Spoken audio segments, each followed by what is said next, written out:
y'all, look at these beans. I have got beans hanging everywhere, and they're filling out too. Look down in there. Can you see those? I have just got beans. I can't wait, y'all. There is nothing better than a fresh pot of green beans. Look at there. Nothing better. Whew. Canning season's almost here, y'all. And I'm here for it.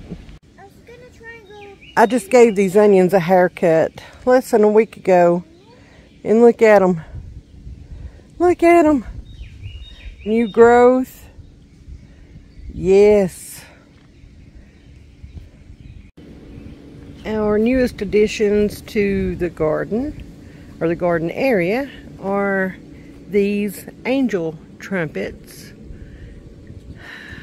I can't wait to see what they do. I love these plants. And I'm just hoping that they thrive and grow. Make the biscuits. Time to make the biscuits. I'm going to have this recipe. This recipe I got from Paula Deen years and years and years ago. And I've been using it ever since. But I changed mine up just a tiny bit. I'm not saying hers was not good. But if you know me, I like to change recipes up a little bit. So, yeah. We're going to do a cup and a half of all-purpose flour. This is a 1/2 cup scoop. 2,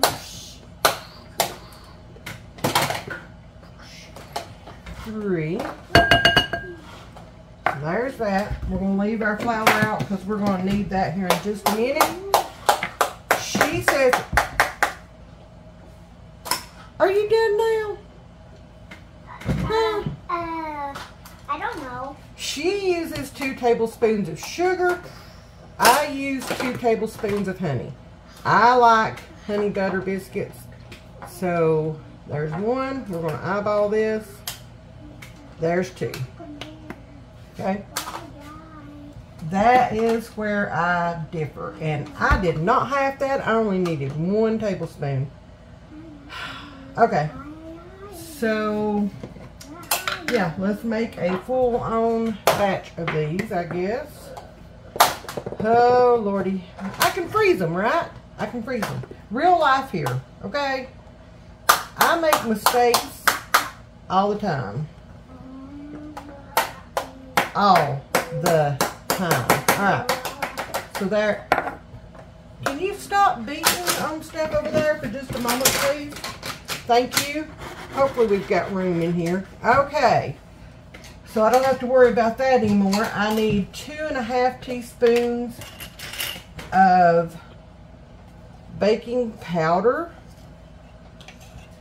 So there's 1/2. 1. 1/2. 2. And 1/2. I don't even know what I just saw there. I have a very active child. We need 1/2 teaspoon of baking soda. So this is a 1/2. This is a 1/2 measuring spoon, okay? 1/2 teaspoon. 1/2 teaspoon of salt. I am going to use my Himalayan pink salt. I love this anytime I'm baking anything. Dude.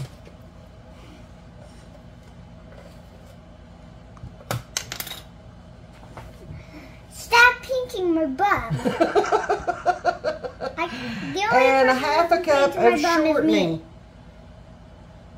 1/2 cup of vegetable shortening. Where are the sausage steaks? They are over there cooling on the counter. The only person who can pinch my bum is me. Alright, so we're going to start out with a 1/4 cup.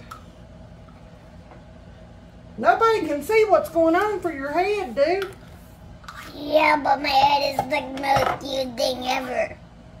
Alright, so Right? that is a, oh, let me whisk this together real quick before I forget.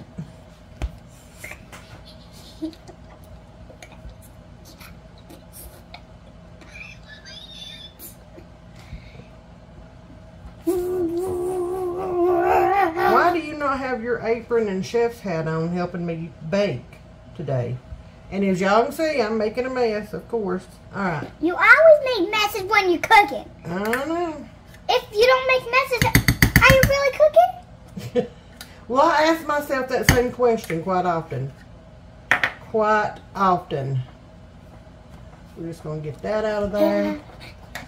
And then hopefully we've got another 1/4 cup in here. If not, I will have to go refill out of my big canister. Did you realize that they didn't even realize that my hand was there? Really? Yeah, see? Yeah, see. They're just seeing a blur of my hand. Because you are super fast. Right? Yeah. Yeah. Alright. We're going to get this mixed in. See how we go. Excuse me, I need to get a fork here. Oh, I forgot. This calls for a cup of buttermilk. I don't have any buttermilk. I've not made butter in a while. I need a fork. So I'm going to use this. I keep this in the fridge all the time. It comes in very handy in emergencies like this. And it calls for 4 tablespoons of this.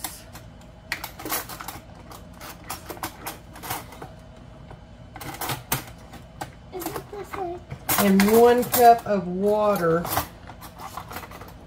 to make a cup of buttermilk. You just mix this in with your dry ingredients. And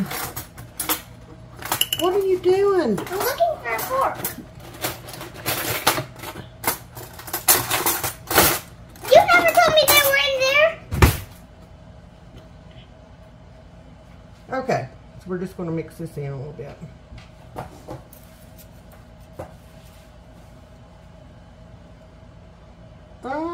We'll put that right there. Nope, it's not going to sit. Okay, so now I'm just going to take a fork and I am just going to kind of cut in my vegetable shortening. Hopefully it doesn't overflow. You know what? May have to get my other thing out here. Because this bowl is, I'm trying to show you guys what I'm doing, but I just don't know about this bowl holding everything.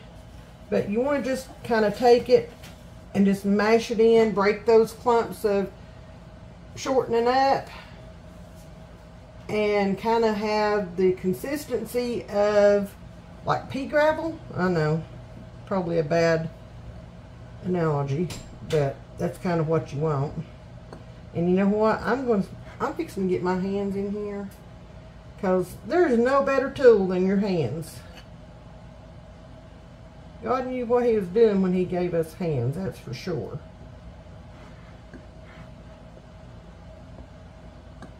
So, yeah, let me just, let me get my other 1/2 cup of water over here. Alright. I'll have that sitting there just in case. Let me cover up my buttermilk. Set that off to the side. So let me just get my hands in here.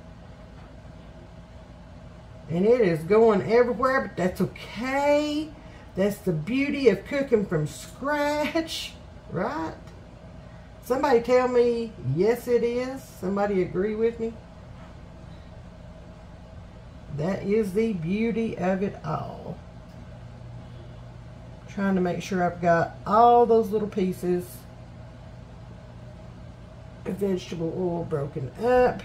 And I think I'm going to have to go refill my canister and get just a little more of the shortening. So give me just a minute and I'll be right back. Okay, we are back. We are going, I refilled my little canister out of my big canister.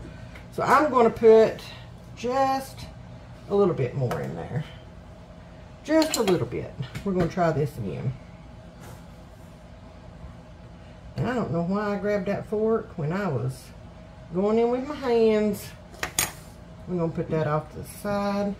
And we're just going to bring this together. And again, you just want to break up those big clumps of shortening. Mix it in good with your flour and stuff. Y'all, I'm making a mess. That's okay. That is okay. Alright, it's starting to come together.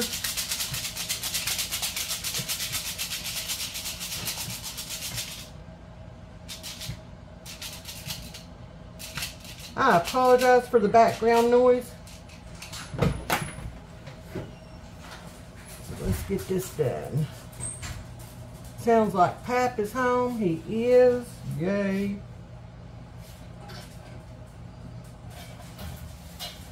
Alright, so see what I'm talking about as far as the consistency? You want it to be something like that. Okay, where it'll hold together. And yeah, this is ready to go. So I am going to pour my cup of water in here. That's all it's going to take. And then I'm going to grab my dough hook right here. I'm just going to mix that together. Try to without making an even bigger mess than I already have going on here.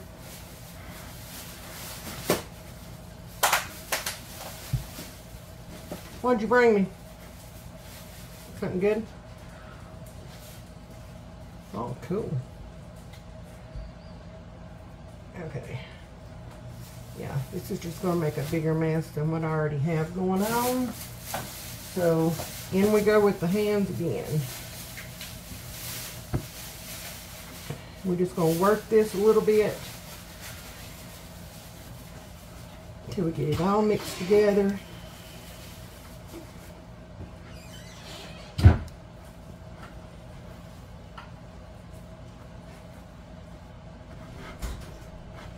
Oh, there's some flour down in there.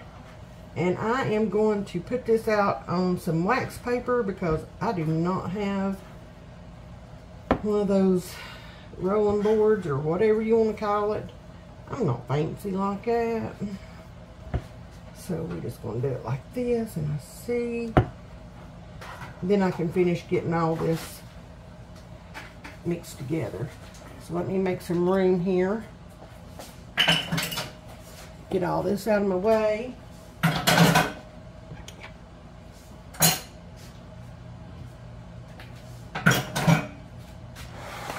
All this out my way. Alright. Oop. I'm going to drop dough here in a minute. Alright. Let me rinse my hands off so I get this wax paper out.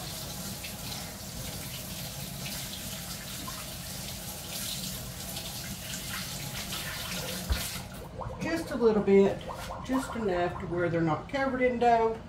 All right, let's get our wax paper.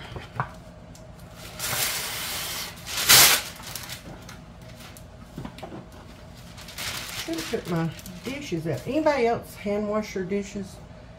I mean, I have a dishwasher here, but it's a Samsung, and it is probably one of the worst dishwashers I have ever owned.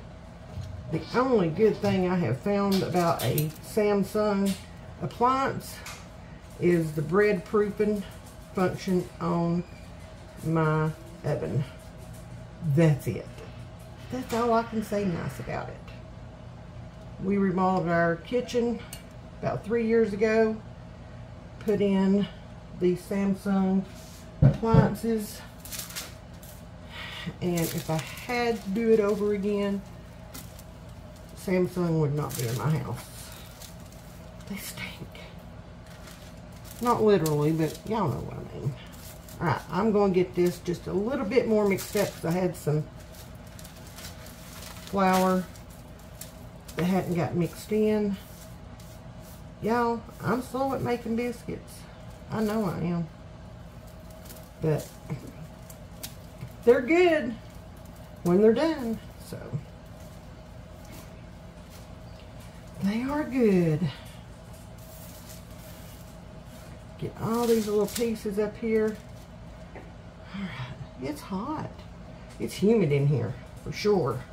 Alright, I'm not going to use a rolling pin or anything like that. I am just going to press this out with my hands, my fingertips, and my palms of my hands.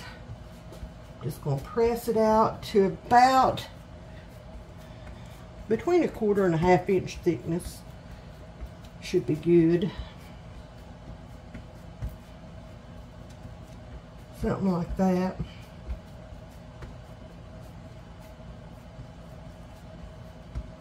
Getting there, getting there, getting there, getting there. Let me grab my cast iron. My cast iron skillet. I've already got it buttered, ready to go. This is the size of the biscuit cutter that I use. Now, when I was a kid, my mama and my grandmother used whatever they could find to cut biscuits. Mama always liked to do drop biscuits. But grandmother, she liked to cut hers out. And she used an old tin can that somebody had cut for her to do it. She liked that. So, going in. I remember, those are just some really good memories that I have of Mom and grandmother.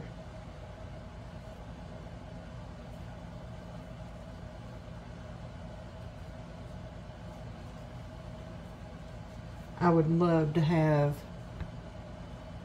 one of their biscuit cutters to use here. And this skillet is not going to be big enough. Oh well, I'll put these in the freezer. And then I'm just going to gather all this back up. Just going to mash it back together.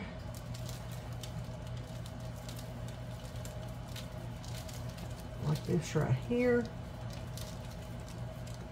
Just going to mash it back together, and then I'm just going to take the palm of my hand and my fingertips. I'm going to flatten it back out to about 1/4 to 1/2 inch thickness, like that right there. And then I'm just going to take my biscuit cutter, go back in. I need to flatten that out just a little bit more.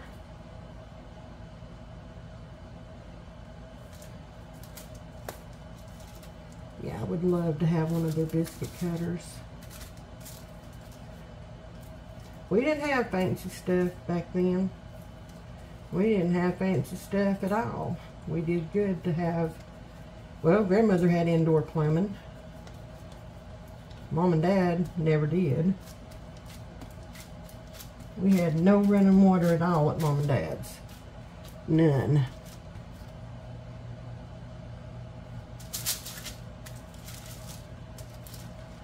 We ate what was put on the table in front of us, and we appreciated it.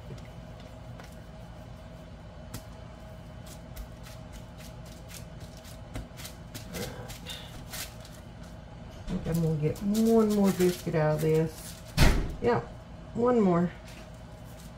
And then that's all we have left over. So, alright. Now the recipe says to put melted butter over top of these. I am just going to put a little dab of, I always have butter sitting out here that's room temperature. So I'm just going to put a little dab. Oh, one other thing. When you get your biscuits in your pan, if you will just take your fingers, see if I can back it up here to show you guys. No. There we go. If you'll just take your fingers and press them down just a little bit like that, that makes them a little bit softer, a little bit flakier.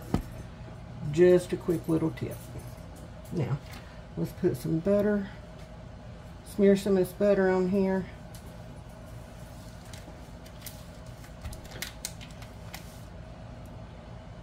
Don't want to do too much because, I mean, they're already cooking. I want them to cook to bake, not steam. So I've already got butter on the bottom. So we're just going to put a little dab and smear it in real good. There we go. Have some good old butter biscuits. Alright. These are going into a 450 degree oven for about 15 to 18 minutes, depending on your oven. So, biscuits are done. These other ones I'm going to put on a cooking sheet on some parchment paper. I'm going to throw them in the freezer to flash freeze, and then after about an hour I will put them into their own freezer bag, and they'll be ready to go for next time I need biscuits. Biscuits are done.